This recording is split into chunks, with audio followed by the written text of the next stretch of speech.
সবার কাছে আমার অনুরোধ রইল যে যে যে অবস্থানে আছে, যার যার যা কিছু আছে তাই নিয়ে এইবার ধানের শীষে নির্বাচনটা ফলদুকা করে যেভাবে হোক আমরা জিতে আনতে হইব। আর দেইরা কোনো চিন্তা নাই, বেশি কোনো চিন্তা নাই, দলীয় কোনো গ্রুপিং নাই, মারামারি নাই, কাড়াকাড়ি নাই, কিচ্ছু নাই। আমরা আগে নির্বাচনটা শেষ করি। আর আমার যা কিছু আছে, আমার কোনো কিছু চাওয়া পাওয়ার নাই।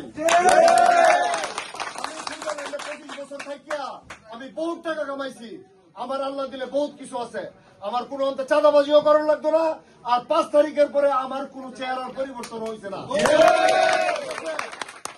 কার চেহারার পরিবর্তন হয়েছে, কি হয়েছে না হয়েছে এটা আপনারা জানেন। কাজেই ধানের শীষের ইলেকশনটা, ফুলদুর রহমানের ইলেকশনটা আপনারা সুন্দরভাবে করুন। আপনারা কাছে আমার বিনতি অনুরোধ রইল, আমি প্রয়োজন বোধে যার যেই খরচ আছে, যা যা লাগে, ফজলুর রহমানের ইলেকশনটা আপনারা আল্লাহর রাস্তায় সুন্দর করে করুন।